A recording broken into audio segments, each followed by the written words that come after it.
Do you remember about, I don't know, 10 or 11 years ago, there was this commercial when we used to have to watch commercials on television. It was a Volkswagen convertible. And it was these four young people driving in that convertible in the night under a big old moon, stars and dark, nobody else is on the road.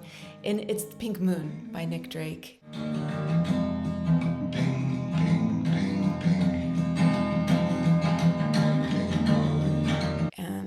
Just mesmerized by that commercial. They all go to this party, is where they're driving to. They turn up to the party and it's ruckus and, it's fun, whatever. But the four of them look at each other and they shake their heads and they put it in reverse and go back on the road with their convertible under the moon and stars. That commercial is the Scorpio energy. The four people would rather spend that time in a moment under the stars and the moon that's very intimate and real and deep than a surface thing, like a party where you'd have to go and, do small talk or whatever you do with parties, right? Scorpio energy is choosing the night ride in the convertible under the moon with your friends. The moon in Scorpio is technically one of the most challenging placements for the moon because it's in exile. What does that even mean? Okay. It means that on the other side in Taurus, the moon is exalted. And that's because at its best, Taurus is about fecundity of life, growth, pleasure, and comfort and stability. And the moon likes all that stuff. It's an easy A for the moon to be in Taurus. But when it's in Scorpio, the requirements are different. Scorpio gets kind of a bad rap because it's the placeholder for the depth concepts, psychology and death and rebirth and sex and all these things that are a little bit more challenging. That's just what it covers. That's the curriculum for the Scorpio energy. And some of those topics are not so comfortable. And the moon is about comfortable, feeling safe. But Scorpio also wants to feel safe, and it needs truth. It needs real deep truth. Scorpio wants a sacrifice at the altar of truth and real stuff, the depth, It's a no BS zone. Scorpio topics can be sort of fearful. The design of that is facing those fears. And as we've been discussing, it's the challenges and facing challenges that help us gain our biggest strides towards transformation and growth. We can't grow without the challenges. If you pass the test of Scorpionic truth-telling, then there's more power for you to move into something very embodied and in a very powerful place. This Scorpio full moon is also getting a square from Pluto. So there is an added chthonic depth to this. It might be a little bit of a challenging time for some people. And so the whole point of these moon cycles is to reflect on something. The moon is a mirror for the sun, and it's reflecting the light fully. Whose light is it reflecting? Taurus. So I always see the full moon as an integration of the duality of the two signs on either side, the Scorpio-Taurus axis. The moon of Scorpio is sending like this memory from the Scorpio time saying, I'm here as your partner, as your counterbalance. Being open to that depth during this growing time can bring some transformation and allow us to shed something that needs to be let go. The concept of truth and getting to the depths of the detective energy is something that's really important to Scorpio in general, Scorpio energy in general, to understand, like to get to the bottom of things. And there's a distinct distaste for surface level stuff. So whatever's getting faced needs to be faced completely with security, right? The moon can bring us some security to say, okay, I'm confident, I'm facing this, I'm strong. And even if it hurts, it's good for us to face those things that hurt sometimes. Just like any other water moon, it's a time for intuition. Intuitive levels up in the Scorpio, Cancer, and Pisces moon times. It's an emotional element that's just top level. So what is that voice inside of you whispering? It's time to really listen. Or maybe they're yelling in your ear. The Jupiter-Uranus conjunction that we just had in Taurus, maybe there's something revelatory that you're getting to. You're starting to understand, to release, to unravel, to shed. And then, maybe there's some fear of pulling back and not feeling like safe to move forward. If you feel that at this point, I'd say just take a few days off. Take a few days off from the push on those sorts of things. Years ago, I went to this talk at a Buddhist temple. It was this Buddhist nun. She was quite famous, and the topic was death, practicing death. I have Scorpio energy, so that was an interesting topic to me. I know it's not for everybody, but in her practice, her religious practice, one of the important things to do is to visualize the process of death, of your death, and to practice it while you're living, because in their belief system, the moment of death and how you feel at that moment is going to inform the next incarnation, if you believe in that kind of thing. So she was explaining that if you practice not being afraid of death, then when the time comes, you're more relaxed and ready. The fear is the problem. Like when you die in a fearful state, it stops the process of moving towards nirvana and enlightenment. This is metaphorical, allegorical. Everything comes and goes, and the death of one thing makes way for something else to live. Now that is an invocation of the phoenix energy and that phoenix mythology, rising anew from the ashes of being burned. My family and I went to the sequoias, and there was this walk where you could walk through the trees. It's just kind of mind-blowing. Anyway, one thing I noticed that these trees, a lot of them are very damaged from fire.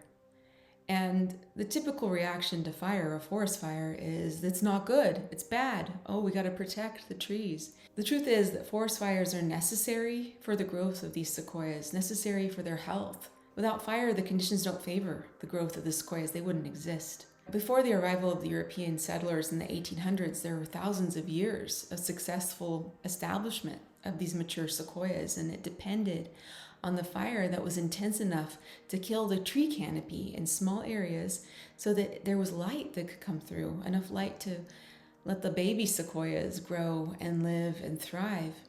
Now, giant sequoia cones, their pine cones, are serotinous. I think that's how you pronounce it. And that means that the forest fire on the floor causes these cones to dry, and then they open up and they release the seeds, but not unless they're heated by this fire on the floor and dried out. This is an adaptation that the tree has that ensures the tree times the release of most of its seeds to coincide with fire. Needs the fire, needs the fire. The Scorpio full moon is called the pink moon, as we've already discussed, but it's also referred to as the Buddha moon. In the Himalayas, or Himalayas, however you want to say it, they celebrate the birth and the enlightenment and the death of the Buddha under the Scorpio full moon, because it's said that there's a thinning of the veil between the dimensions, and it allows us to expand and get closer to enlightenment. It's so weird. I was listening to a guy talk on YouTube while I was doing my chores the other day, and he was talking to a bunch of people in a room, and he said, take a minute to invite the ancestors in. Just feel the ancestors, feel your ancestors, invite them into this room with you. And I was just going along my business, and all of a sudden I just burst into like tears. It was so weird, because as soon as he said that, it just brought my mind to my ancestors, my grandparents that are gone, my aunt is gone, people in my life that I loved so much, and I just felt them with me as soon as he said that. It was just this bizarre moment. And I just started crying. I'm like, just doing the dishes. And that's the veil that's thin right now. It's a time to connect with those ancestors that don't leave us. They are inside of us. They're built into our story. Let's take a minute to look at the Sabian symbol. It's Scorpio 5 for this full moon. A massive rocky shore resists the pounding of the sea. From James Burgess. Oceans are powerful images that help us comprehend the mysterious workings of human emotions. They're unpredictable, overwhelming at times, unceasingly challenging, and almost uncontainable. Yet the massive rocky shore does contain them, as indeed does the essential reliability of physicality containing our feelings and bringing the comfort of certainty. I love this as a duality integration of Taurus and Scorpio, the wild sea, the ups and downs of the waves, and the strength, the power of the containing, fixed earth. The rocky shore makes me think of Robinson Jeffers and Tor House. It's one of my little side loves, interests, of course, poetry. And he's a poet. He was quite famous around the 1920s. And in 1914, he was living with his wife in Big Sur. So if you've ever seen a picture of the California coast that's like takes your breath away, that's where he lived. And this was not populated at all. Nobody was really there. He had a little cottage for himself and Una and their twin sons.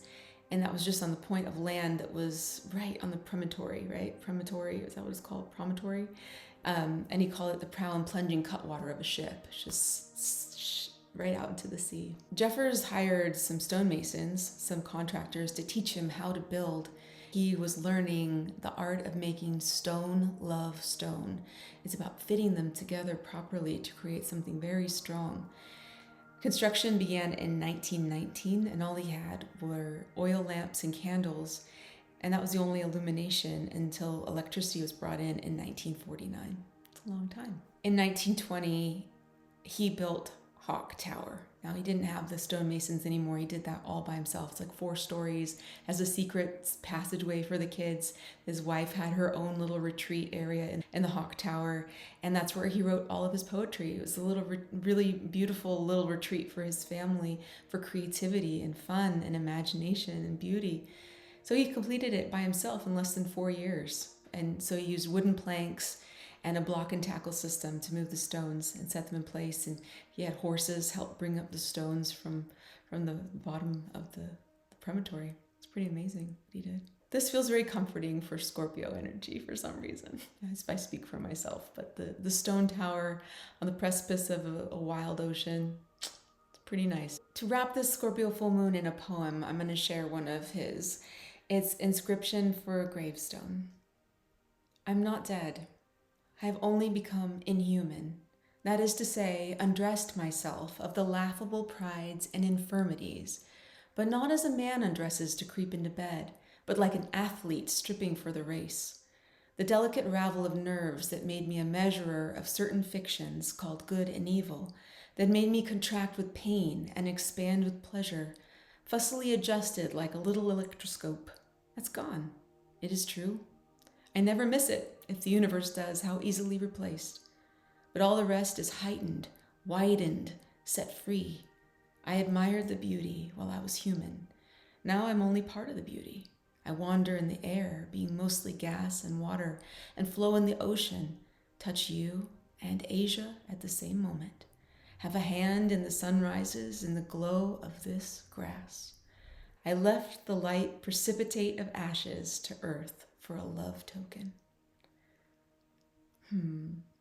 Something for you on a Scorpio full moon. Pink moon, listen to that Nick Drake song. Read through Inscription for a Gravestone. Think about your ancestors. All good things to do. Have a beautiful full moon in Scorpio. I like you just the way you are. And I'll talk to you soon, okay?